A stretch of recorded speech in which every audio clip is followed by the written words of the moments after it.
Welcome to morning bulletin. ఇక వార్తా వివరాల్లోకి వెళ్తే తల్లి అంటే కేవలం మాటలకే పరిమితం కానిదని, ఆమెని కనిపించే దేవతగా భావించాలని టీడీపీ నేత నారా లోకేష్ అన్నారు. మాతృదేవోభవ సారాన్ని గుర్తు చేస్తూ అమ్మనే మనకి నడక నేర్పే తొలి గురువు, బాధ్యతలు నేర్పే మార్గదర్శిగా అభివర్ణించారు. తన భవిష్యత్తు కోసం జీవితం త్యాగం చేసిన అమ్మకు కేవలం డబ్బులు ఇవ్వడం కాదు, గౌరవం ఇవ్వాలన్న ముఖ్యమంత్రి చంద్రబాబు మాటలను గుర్తు చేశారు. ఇక్కడ ఉన్న ప్రతి తల్లికి వందనం చేస్తూ అమ్మను గౌరవంగా గుండెల్లో పెట్టుకొని సంరక్షించాల్సిన బాధ్యత ప్రతి ఒక్కరిదని లోకేష్ స్పష్టం చేశారు. ఈ సందేశంతో ప్రతి ఒక్కరూ తల్లిని గుర్తు చేసుకుంటూ ఆమె సేవలకు అంకితం అవుతామని పేర్కొన్నారు. తల్లిని గౌరవించడం మన సంస్కృతి హృదయమేనని, ఆమె ఆశీర్వాదం ఎప్పటికీ మనకు కలిసి వచ్చేదేనని హృదయంగా వివరించారు. ఉద్యోగాలు వస్తే గురు సాక్షాత్ పరబ్రహ్మ తస్మై శ్రీ గురువే నమః అంటే ప్రతి విజయం వెనకాల గురువు ఉంటారు. బ్లాక్ బోర్డ్ మీద చాక్ పీస్ తో అక్షరాలు రాసిన ఛాంపియన్స్ మన గురువులు. క్లాస్ రూమ్ లో చదువుతో పాటు జీవిత పాఠాలు చెప్పేది మన గురువు. స్టూడెంట్ ర్యాంకులు కొడితే ఆనందపడేది మన గురువు. స్టూడెంట్ కి ఉద్యోగాలు వస్తే గర్వంగా చెప్పేది మన గురువు. అందుకే మనం ఎంత ఎదిగినా, ఎంత పైకెళ్ళినా మన గురువుని, ప్రత్యేకంగా మన పాఠశాలని మనం జీవితాంతం గుర్తుపెట్టుకోవాల్సిన అవసరం ఉంది. మాతృదేవో భవ, అమ్మ అంటే 2 అక్షరాలు కాదు, కనిపించే దేవత. తన జీవితం మన కోసం త్యాగం చేసేది మన అమ్మ. మన భవిష్యత్తు కోసం అహర్నిశలు కష్టపడేది మన అమ్మ. మనకి నడక నేర్పేది అమ్మ, మనకి బాధ్యత కూడా నేర్పేది అమ్మ. అందుకే గౌరవ ముఖ్యమంత్రి గారు తల్లికి వందనమని ఆనాడు చెప్పినప్పుడు కేవలం డబ్బులు ఇస్తాం కాదు, తల్లి పట్ల గౌరవం పెరగాలి, ఎప్పుడో తల్లికి అండగా నిలబడాలి. నేను పాదయాత్రలో ఎప్పుడు చెప్పేవాడిని, అమ్మని జాగ్రత్తగా చూసుకొని నాన్న ఏడిపించమని. అమ్మని మన గుండెల్లో పెట్టుకుని కాపాడాల్సిన బాధ్యత ఇక్కడున్న మనం. తెలంగాణ బీజేపీ ఎంపీ కొండా విశ్వేశ్వరరెడ్డి వరి సాగుపై కీలక వ్యాఖ్యలు చేశారు. రాష్ట్రంలో వరి సాగు విపరీతంగా పెరిగిందని, యూరియా ద్వారా పండిన వారిని ఇతర దేశాలు కొనుగోలు చేయట్లేదని తెలిపారు. రైతులు వరి సాగు తగ్గించాలని కేంద్రం కూడా సూచించినట్లు చెప్పారు. యూరియా వాడకం వల్ల మార్కెట్ డిమాండ్ లేకపోతున్నదని పేర్కొన్నారు. ఇక హైదరాబాద్ లో రోహింగ్యాల బెడదపై స్పందించిన ఎంపీ మహేశ్వరం బీజేపీ అభ్యర్థి శ్రీరాములు యాదవ్ ఇంటిపై రోహింగ్యాలు రెక్కి నిర్వహిస్తున్నారని ఆరోపించారు. పాక్, బంగ్లాదేశాల నుంచి వచ్చిన ముస్లింల వల్ల నగరంలో భద్రతా ప్రమాదం పెరుగుతుందని సీఎం రేవంత్ రెడ్డి వెంటనే స్పందించాలని డిమాండ్ చేశారు. హైడ్రా కూల్చివేతలపై మండిపడిన ఎంపీ హిందువుల ఇళ్లకే లక్ష్యంగా చర్యలు తీసుకుంటుందని ఆగ్రహం వ్యక్తం చేశారు. హైడ్రా వ్యవస్థపై ప్రజలకు విశ్వాసం లేకుండా పోతుందని విమర్శించారు. మా దగ్గర రైతులు తక్కువ మంది, 30 లక్షల రైతు కుటుంబాలే ఉన్నాయి. ఆడ 3 కోట్ల రైతు కుటుంబాలు ఉంటాయి.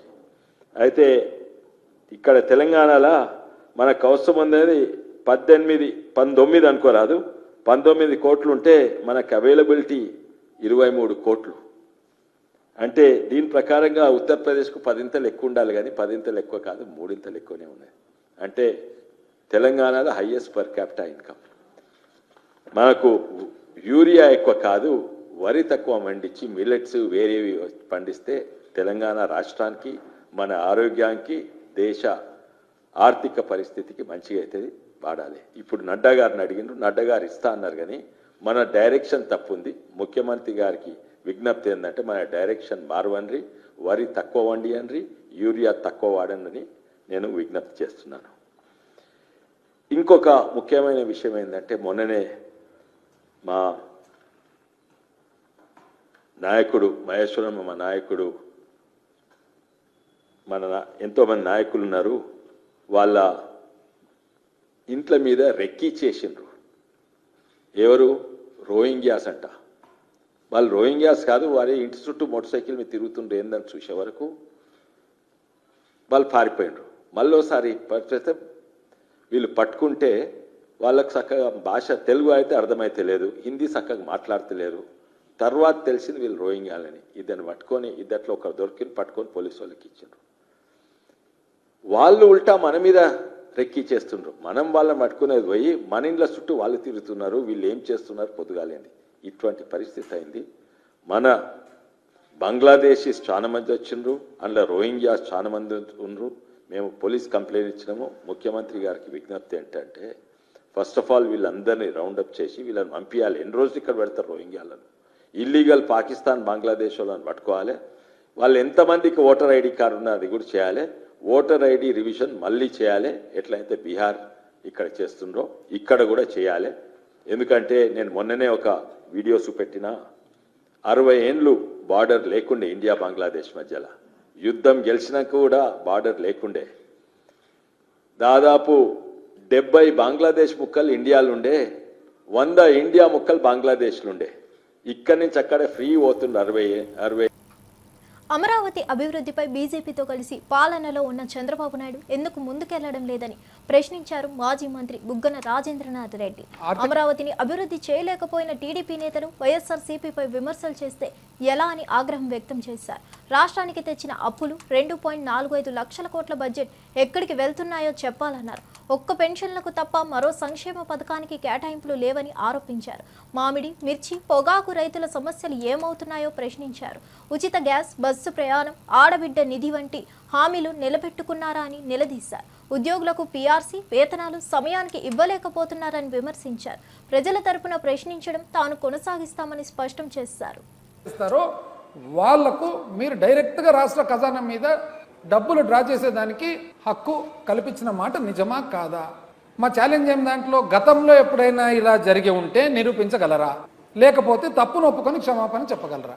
సింపుల్ కదా, స్ట్రైట్ క్వశ్చన్. కొత్తగా జలజీవన్ వాటర్ సప్లై కార్పొరేషన్ అని పెట్టి ఆ వాటర్ సప్లై కార్పొరేషన్ ద్వారా కూడా మళ్ళీ ఇదే పద్ధతిలో బాండ్ల ద్వారా అప్పు చేయాలనే ఆలోచనలో మీరు ఉన్నది వాస్తవమా కాదా? కాదంటే మీరు చెప్పండి కాదు అని, అవునంటే అవును అని చెప్పండి. 9 మే ఈ సంవత్సరము 3,489 కోట్లు రాష్ట్ర ఖనిజాభివృద్ధి సంస్థ బాండ్ల ద్వారా అప్పు చేయడం జరిగింది. మొన్న 25 జూను 5,526 కోట్లు, అంటే టోటల్గా ఇంచుమించు 9,000 కోట్లు మీరు బాండ్ల ద్వారా అప్పు చేయడం జరిగింది. ఇది ఖనిజాభివృద్ధి సంస్థ అప్పు చేసింది.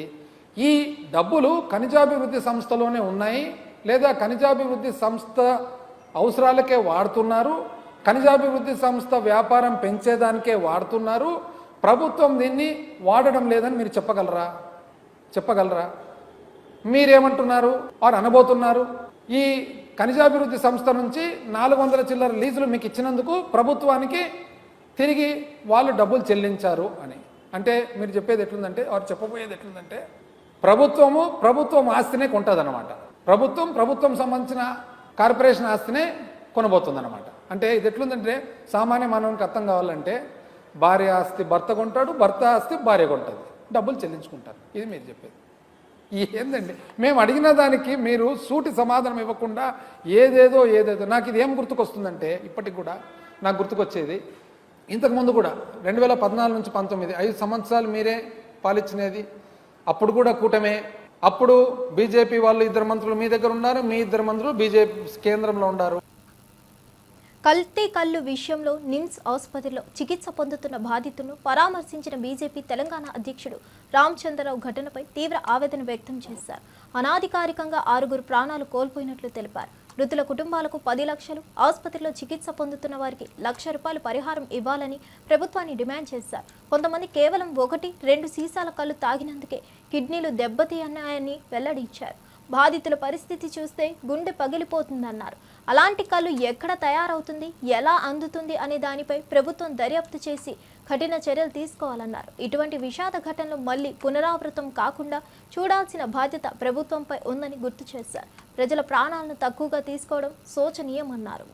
జరిగిందో ఇవన్నీ కూడా ఈరోజు నిమ్స్ డాక్టర్లు వారి ప్రయత్నాలు వాళ్ళు చేస్తూ ఉన్నారు.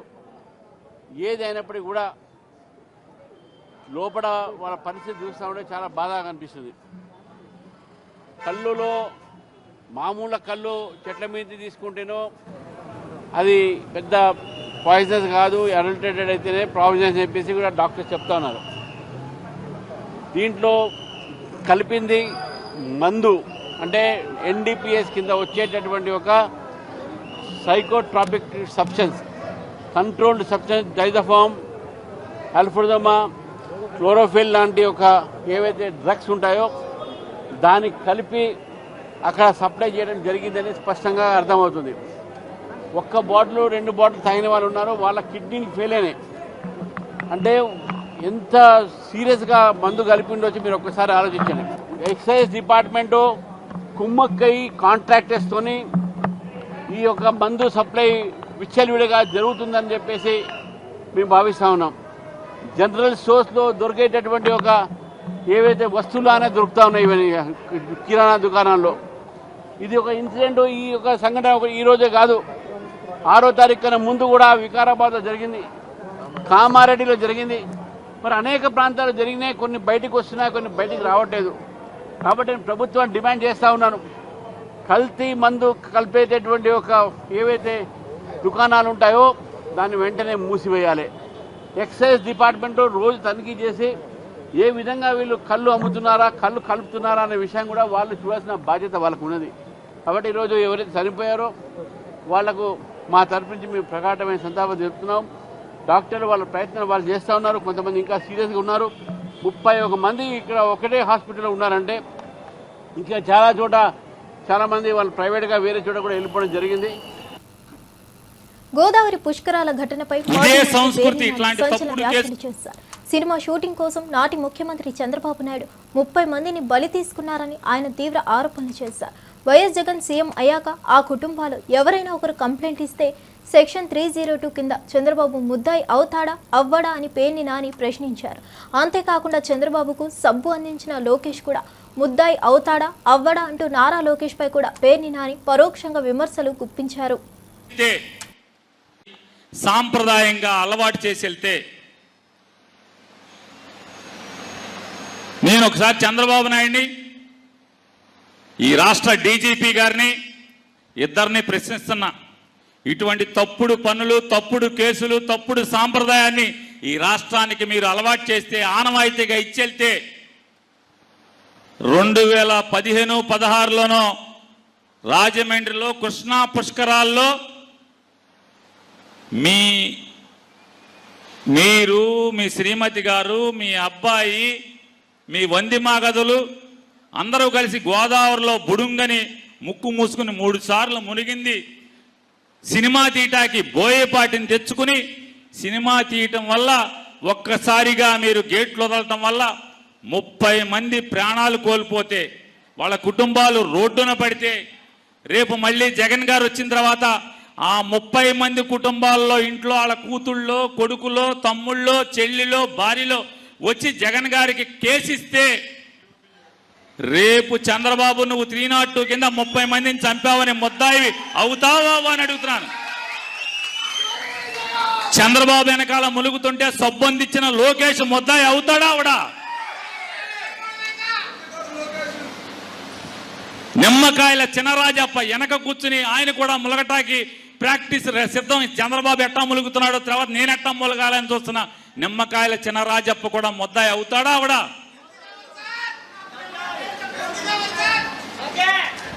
అవుతాడా అవడా? గుంటూరులో పేదరికాన్ని ఎరగా వేసి పారిపోవడం, దాగిపోవడం తన స్వభావంలో లేదని స్పష్టం చేశారు వైఎస్ఆర్సీపీ నేత నల్లపరెడ్డి ప్రసన్నకుమార్ రెడ్డి.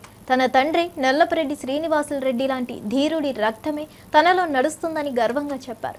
ఎంతటి సవాళ్లు వచ్చినా ఎదుర్కొనే ధైర్యం ఉందని, భయపడే ప్రసక్తే లేదని తేల్చి చెప్పారు. రాజకీయాల్లో మారిన పరిస్థితులు, ఎదురవుతున్న ఒత్తిళ్లు తనపై ప్రభావం చూపలేవన్నారు. ప్రజా సమస్యలపై పోరాడటంలో ఎప్పుడూ ముందుండే తానని పేర్కొన్నారు. వైఎస్ఆర్సీపీ తరఫున మరింత బలంగా ముందుకు వెళ్లేందుకు సిద్ధమయ్యే క్రమంలో ప్రత్యర్థులు ఆత్మవిశ్వాసం దెబ్బతీసే ప్రయత్నాలు చేస్తున్నారని మండిపడ్డారు.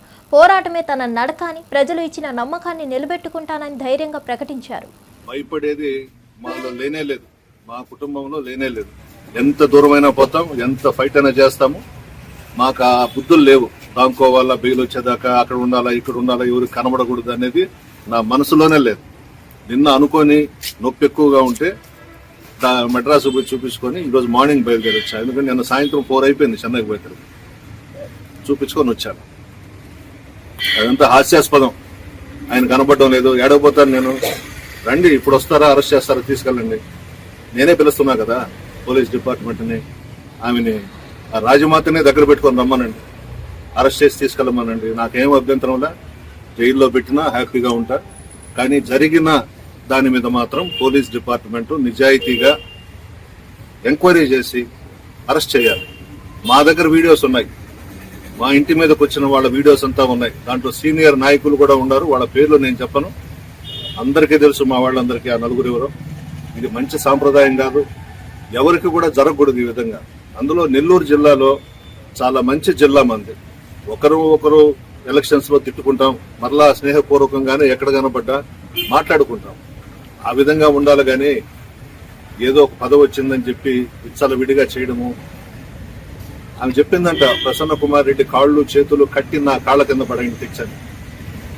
చూద్దాం, అది కూడా రమ్మనండి, ఎవడొస్తాడో రమ్మనండి, ఉన్నా ఇక్కడనే నేను మాట్లాడొచ్చా ఆ మాట. అంటే నడమంత్రపు సిరి కాబట్టి మధ్యలో వచ్చిన డబ్బుతో అహంభావంతో ఈ వ్యవహారాలన్నీ చేస్తా ఉంది. ఆయన భగవంతుడు చూస్తాడు. బెట్టింగ్ యాప్స్ ప్రకటనలపై స్పందించిన ప్రజాశాంతి పార్టీ అధినేత కేఏ పాల్ సంచలన వ్యాఖ్యలు చేశారు. బాలకృష్ణ, పవన్ కళ్యాణ్ లాంటి ప్రముఖులు బెట్టింగ్ యాప్స్ ను ప్రమోట్ చేయలేదా అని సూటిగా ప్రశ్నించారు. టీడీపీ, జనసేన, బీజేపీ కూటమిలో ఉన్నారు కాబట్టి వారిని వదిలేస్తారా అని ఎదురు ప్రశ్నలు గుప్పించారు. రాజకీయంగా అవసరానికి అనుగుణంగా వ్యవహరించే ప్రభుత్వ యాంత్రాంగాన్ని ఎండగట్టారు. ఒకవైపు సామాన్యులపై కఠిన చర్యలు తీసుకుంటూ మరోవైపు బడా బాబుల్ని మినహాయించడం ఏంటని మండిపడ్డారు. రాజకీయ నాయకులు, సినీ ప్రముఖులు సమాజానికి ఆదర్శంగా ఉండాల్సిన అవసరం ఉందని గుర్తు చేశారు. జనం మోసపోకూడదని హెచ్చరించారు. సమాన న్యాయం అందరికీ వర్తించాలన్నారు. ఎమ్మెల్యే తెలుగుదేశం పార్టీ, పవన్ కళ్యాణ్ అనే ఉప ముఖ్యమంత్రి ఆంధ్రప్రదేశ్ లో వాళ్ళ బ్రదర్స్ ఎప్పుడు బెట్టింగ్ యాప్ ని ఎండోర్స్ చేయలేదా? ఇన్వెస్టిగేట్ చేయండి. ఎవరైనా బీజేపీతో ఉంటే సెలెక్టివ్ గా వారిని వదిలేస్తారా? అంటే టీడీపీలో, జనసేనలో మీరు కలిస్తే బీజేపీతో మీకు ఈడీ రైడ్లు ఉండవు, సిబిఐ రైడ్లు ఉండవు, ఐటీ రైడ్లు ఉండవు, మీకు పద్మభూషణలు ఇస్తారు, భారతరత్నలు ఇస్తారు, మిమ్మల్ని చాలా క్లీన్ గా కాపాడుతారు. ఎంత దౌర్జన్యంగా కాపాడుతారు, ఎంత దౌర్జన్యం, ఎంత అవినీతి ఆకాశాన్ని అంటుకుంది. మన బాలకృష్ణ అనే ఎమ్మెల్యే తెలుగుదేశం పార్టీ, పవన్ కళ్యాణ్ అనే ఉప ముఖ్యమంత్రి ఆంధ్రప్రదేశ్ లో వాళ్ళ బ్రదర్స్ ఎప్పుడు బెట్టింగ్ యాప్ ని ఎండోర్స్ చేయలేదా? ఇన్వెస్టిగేట్ చేయండి. ఎవరైనా బీజేపీతో ఉంటే సెలెక్టివ్ గా వారిని వదిలేస్తారా? అంటే టీడీపీలో, జనసేనలో మీరు కలిస్తే బీజేపీతో మీకు ఈడీ రైడ్లు ఉండవు. జర్నలిస్టులను అవమానించిన తెలంగాణ సీఎం రేవంత్ రెడ్డి వెంటనే క్షమాపణ చెప్పాలని డిమాండ్ చేశారు బీఆర్ఎస్ నేత, మాజీ ఎమ్మెల్సీ కర్నె ప్రభాకర్. గతంలో ప్రెస్ క్లబ్లో మీట్ ది ప్రెస్ కార్యక్రమంలో పాల్గొన్న వ్యక్తి ఇప్పుడు అదే ప్రెస్ క్లబ్ను క్లబ్బులు, పబ్బులుగా దూషించడం బాధాకరమన్నారు.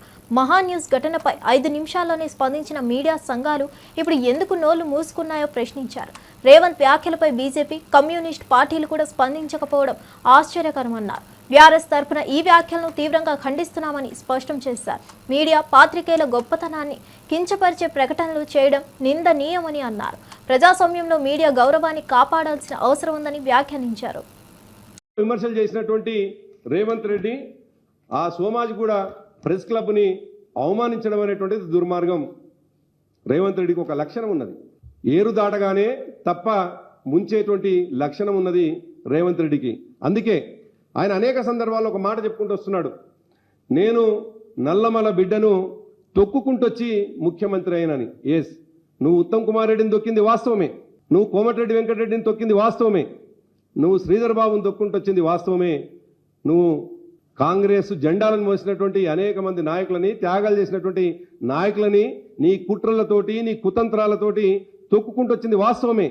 కానీ చివరికి నీ మాట, నీ గొంతయి ప్రపంచానికి వినిపించినటువంటి జర్నలిస్టులను కూడా నేను తొక్కుతా అని చెప్పేసి మాట్లాడము, గతంలో మాట్లాడినాం. చివరికి వేదిక అయినటువంటి సోమాజి కూడా ప్రెస్ క్లబ్ని కూడా క్లబ్గా మాట్లాడి, అది ఒక పబ్బు క్లబ్గా మాట్లాడి తెలంగాణ సీఎం రేవంత్ రెడ్డికి ఎమ్మెల్సీ కవిత సవాల్ విసిరారు. పదే పదే కేసీఆర్ అసెంబ్లీలో ఎందుకు రాలేదంటూ విమర్శలు చేస్తూ ప్రజల దృష్టి మళ్లించేందుకు డైవర్షన్ పాలిటిక్స్ చేస్తున్నారని మండిపడ్డారు. మహిళల సంక్షేమంపై చర్చకి సిద్ధంగా ఉన్నామన్నారు. మేము అందరం మహిళలు మీ పోలీస్ కమాండ్ కంట్రోల్ సెంటర్కు వస్తామని ప్రకటించారు. నెలకు 2500 మహిళలకు ఇవ్వాలన్న హామీ ఏమైందో, తులం బంగారం ఇచ్చే హామీ ఎందుకు అమలు చేయలేకపోతున్నారో, పింఛన్లు పెంచలేకపోయినా కారణమేమిటో ముఖాముఖి చర్చ చేద్దామని సవాల్ విసిరారు. రేవంత్ రెడ్డి ప్రభుత్వం మోసపూరిత పాలన చేస్తుందని ప్రజలు అన్ని గమనిస్తున్నారని హెచ్చరించారు. హామీలను అమలు చేయడంలో విఫలమవుతున్న కాంగ్రెస్ పాలనపై విమర్శల వర్షం కురిపించారు. అనేక మంది స్థానిక నాయకులు వీరన్న గారి ఆధ్వర్యంలో, కిషన్ రెడ్డి గారి ఆధ్వర్యంలో, మా తమ్ముడు పవన్ గారు, మాధవ్ గారి ఆధ్వర్యంలో చేరడం జరిగింది. మరి జాగృతిలో నాయకుల కార్యకర్తలందరికీ కూడా ధన్యవాదాలు తెలియజేస్తున్నారు. మరి ముఖ్యమంత్రి రేవంత్ రెడ్డి గారు పదే పదే కేసీఆర్ గారు అసెంబ్లీకి రావాలని రంకెలేస్తున్నట్టుగా కనబడుతూ ఉన్నారు. వారిని నిజంగా కూడా వాదన చేయాలనుకుంటే, మీకు నిజంగా కూడా చర్చ చేయాలనుకుంటే ఈ పోలీస్ కమాండ్ కంట్రోల్ రూమ్ కి మేము మహిళలు అందరం కూడా వస్తాం. చర్చ పెట్టండి. ఎందుకు 2500 రూపాయలు నెలలకు మహిళలకు ఇస్తానని ఇవ్వడం లేదు, ఎందుకు తులం బంగారం ఇస్తలేరు, ఎందుకు 2000 నుంచి 4000 చేస్తాన్న పెన్షన్లు పెంచడం లేదు, తప్పకుండా చర్చిద్దాం.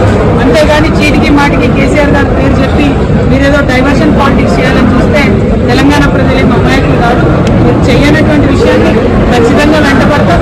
మీరు చేసినామని చెప్తున్న విషయాల్లో ఉన్నటువంటి మోసాన్ని కూడా ఎండగడతామని చెప్పి ముఖ్యమంత్రి గారిని నేను డిమాండ్ చేస్తా ఉన్నాను. Thank you. జై తెలంగాణ. అమ్మ తర్వాత అంత పవిత్రమైన పదం కమ్మ అని పేర్కొంటూ కమ్మ కులాన్ని కావాలని కించపరిచే వ్యాఖ్యలు చేస్తుండడం బాధాకరమని పేర్కొంది కమ్మ గ్లోబల్ ఫెడరేషన్. మా favourite IPL team Sunrisers భారత జట్టుపై మాకు గర్వం ఉందని తెలిపింది. అయితే పసుపు రంగు కారణంగా చెన్నై సూపర్ కింగ్స్ ఆస్ట్రేలియాను మెచ్చుకుంటే కమ్మవారన్న వ్యాఖ్యలు చేయడం అభాసపరిచేదిగా ఉందని స్పష్టం చేశారు. కులాన్ని రంగుతో లింక్ చేస్తూ అపార్థాలు సృష్టించడాన్ని తీవ్రంగా ఖండించింది. సోషల్ మీడియాలో జరుగుతున్న నిరాధార ఆరోపణలు, విడ్డూర కామెంట్లు ఆపాలని కోరింది. సృష్టించబడిన అపవాదాలను తిప్పికొడతామని, అవసరమైతే చట్టపరంగా ముందడుగు వేస్తామని హెచ్చరించింది. కలుసుకోవడం, గౌరవించడం మానవత విలువల భాగమని తెలిపింది. భాగంగా ఉభయ తెలుగు రాష్ట్రాలు ఏ విధంగా నష్టపోయాయో మనం ప్రత్యేకంగా చెప్పాల్సిన పని లేదు. ఇది ఒకసారి కాదు, 2 సార్లు కాదు, 3 సార్లు కాదు. ఇన్సిడెంటల్గా అయితే 1 సెకండ్ ఉంటుంది, 5 సెకండ్లు ఉంటాయి, 10 సెకండ్లు ఉంటాయి. కానీ 2 నిమిషాలు 10 నిమిషాలు ఒక స్క్రిప్ట్ రెడీ చేసి, ఆ స్క్రిప్ట్లోకి 8 పాయింట్లు రెడీ చేసి, ఏది మీకు ఇష్టమైన క్రికెట్ టీం ఏంది, మీకు ఇష్టమైన ఐపీఎల్ టీం ఏంది, మాకు ఇష్టమైన మన ఐపీఎల్ టీం ఏంటి చెప్పండి. మన ఐపీఎల్ టీం ఏంటి? Sunrisers. మన ఐపీఎల్ టీం వచ్చేసి చెన్నై సూపర్ కింగ్స్ సెటిల్ అవుతుంది, ఎందుకంటే వాళ్ళు ఎల్లో జెర్సీ వేసుకుంటారు కాబట్టి. అంటే మీరు ఏం చెప్పి తెలుసుకున్నారు? మీకు ఇష్టమైన క్రికెట్ టీం ఏంటి? మనకి ఇష్టమైన క్రికెట్ టీం మన ఇండియా టీము. మరి మీరేం చెప్తారు? దాంట్లో ఆస్ట్రేలియా అని చెప్తారు, ఎందుకంటే ఆస్ట్రేలియా జెర్సీ వచ్చేసి ఎల్లో. అంటే మీరు ఏం చెప్పి తెలుసుకున్నారు? కమ్యూనిటీకి ఎల్లోకి మీరు ఎట్లా ముడిపెడతారు? ఇది దారుణం కదా. అంటే ఎవరికి తెలియదని ఇవన్నీ ఏదో వాళ్ళు చెప్పడం. మహబూబాబాద్ జిల్లా గూడూరు మండలం భూపతిపేట గ్రామంలో మానవత్వాన్ని ముంచెత్తే ఘటన వెలుగులోకి వచ్చింది. వృద్ధ తల్లి ఒకరిని 4 కొడుకులు తిండి పెట్టకుండా గ్రామ రైతు వేదిక వద్ద వదిలేశారు. చలికి తట్టుకోలేని పరిస్థితిలో తేలికపాటి చెద్దరితో వణుకుతున్న ఆమెను చూసిన స్థానికులు స్పందించి బాధితురాలికి అండగా నిలిచారు. కన్న తల్లిని ఇలాంటి విధంగా వదిలేసిన కొడుకుల పట్ల ఆగ్రహం వ్యక్తం చేశారు. వృద్ధురాలికి తగిన వసతులు కల్పించాలని అధికారులు వెంటనే స్పందించాలని కోరారు. తల్లికి తిండి పెట్టకపోవడమే కాదు, ఆమెను ఏకంగా వీధిలో వదిలేయడం హృదయాన్ని కలిచివేసింది. మానవతా విలువలు పోయిన ఈ యుగంలో ఇలాంటి ఉదాంతాలు తీవ్ర దిగ్భ్రాంతికి గురి చేస్తున్నాయని స్థానికులు ఆవేదన వ్యక్తం చేస్తున్నారు.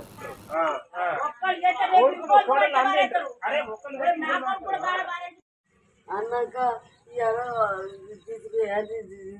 తీసుకొచ్చిందో ఆంటీ ఏం చెప్తా అది అరమ్మాటారి ఆర్డర్ చేసి ఇక్కడాక ఇంటికి పోయాం. పోయినాక గూడు పోదాం ఉన్నాం. గూడు ఏం చెప్పిండో అది ఇంటికి వచ్చినాం. ఇంటికి వచ్చినాక మళ్ళీ మధ్యకి పోయినాం. మధ్య పోయాక మా ఇంటికి వద్దన్నారు. వద్ద తీసుకొచ్చి ఇది అయిపోయింది. ఇక్కడ తీసుకొచ్చి చేసిన నాయకు కూడా నీ కొడుకు తీసుకొచ్చిన నాయకు చిన్న కొడుకు మర్యాదది. తన తొలి చిత్రం దొరసానికి గ్రామీణ సంస్కృతి అర్థం చేసుకోవడంలో మై విలేజ్ షో ఎంతగానో దోహదపడిందని యంగ్ హీరో ఆనంద్ దేవరకొండ తెలిపారు.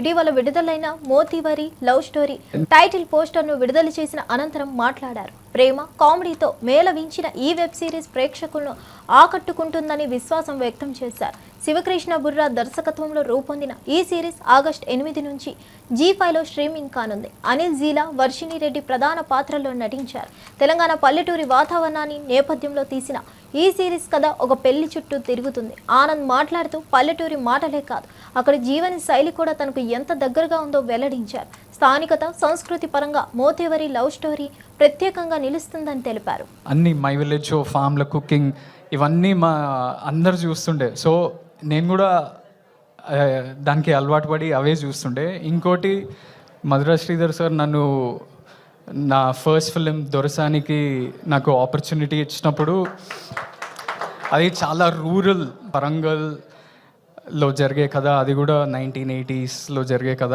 నాకు అంతగా తెలియదు ఆ కల్చర్ గురించి ఎలా ఉంటుంది ఏంది కథ అంటే. మొత్తం రీసెర్చ్ అంతా నేను మై విలేజ్ షోలోనే చేసిన. భాష కానీ ఊర్లో ఫర్ ఎగ్జాంపుల్ అవ్వతోటి ఎట్లా మాట్లాడుతుంటారు దాంట్లో చాలా ఉంటాయి దొరసానిలో. సో నా రీసెర్చ్ అంతా మీ యూట్యూబ్ ఛానల్లోనే చేసిన. సో నేను ఒక్క నిమిషం కూడా ఆలోచించి కూడా I want to pay it back to you. అంటే మీరు నా జర్నీకి తెలియకుండానే ఒక పాత్ర ప్లే చేసిండ్రు. సో నేను ఇలా I didn't come to say launch of this poster, I wanted to say thank you. నేను యూఎస్లో చదువుకుంటున్నప్పుడు ఒక 4-5 years అక్కడనే ఉన్నా. చాలామంది రిలేటివ్స్ దగ్గరకో ఫ్రెండ్స్ దగ్గరికి పోతే సిద్ధార్థ్, శరత్ కుమార్, దేవయాని ప్రధాన పాత్రల్లో నటించిన 3BHK సినిమా ప్రేక్షకుల్ని ఆకట్టుకుంటుంది. శ్రీ గణేష్ దర్శకత్వం వహించిన ఈ చిత్రం మంచి టాక్ తెచ్చుకుంది. తాజా విజయోత్సవంలో భాగంగా హీరో సిద్ధార్థ్ హైదరాబాద్లోని పలు థియేటర్లను సందర్శించి అభిమానులతో కలిసి సినిమా వీక్షించారు. ఈ సందర్భంగా మీడియాతో మాట్లాడిన సిద్ధార్థ్, మంచి సినిమా ఎప్పటికీ ప్రేక్షకులు ఆదరిస్తారన్న నమ్మకాన్ని మరోసారి ఈ చిత్రం రుజువు చేసిందన్నారు. ప్రేక్షకుల ప్రేమతో గర్వపడుతున్నట్లు పేర్కొన్నారు. కుటుంబానికి దగ్గరగా ఉండే కంటెంట్, భావోద్వేగాలు ప్రేక్షకుల హృదయాలను గెలిచాయని చెప్పారు.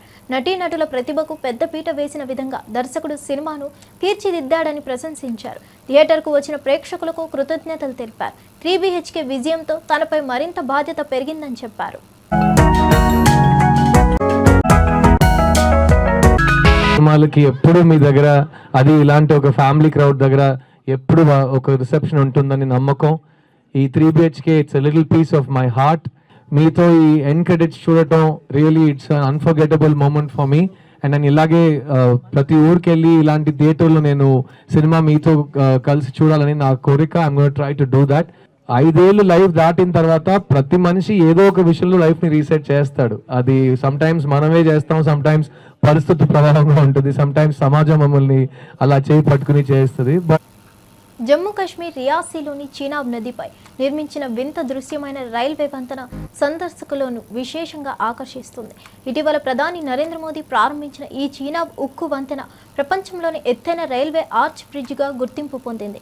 నది మట్టానికి 359 మీటర్ల ఎత్తులో ఉండే ఈ బ్రిడ్జ్ పొడవు 1315 మీటర్లుగా ఉంది. ప్రస్తుతం వర్షాల నేపథ్యంలో వంతెన చుట్టూ మేఘాలు అలుముకోవడంతో దృశ్యం మరింత ఆహ్లాదకరంగా మారింది. సహజ సిద్ధమైన అందాలతో పాటు వాస్తవిక నిర్మాణ కళ కూడా పర్యాటకులకు ఇముడించుతుంది. 1486 కోట్ల వ్యయంతో తయారైన ఈ వంతెన దేశ సాంకేతిక సామర్థ్యానికి అద్దం పడుతుంది. జమ్మూ, శ్రీనగర్ మధ్య రైలు ప్రయాణానికి ఇది కీలకంగా మారనుంది.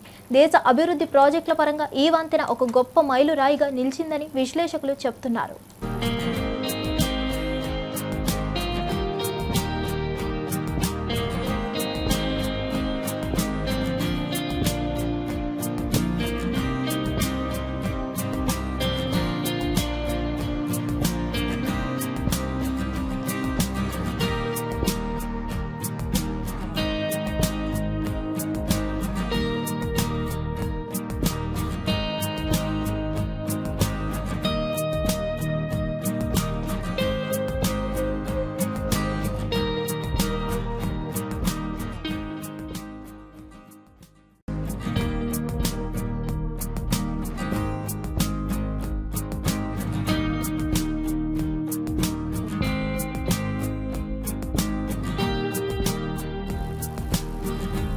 ఇవండి ఈనాటి విశేషాలు. మరో బులెటిన్తో మళ్ళీ కలుద్దాం.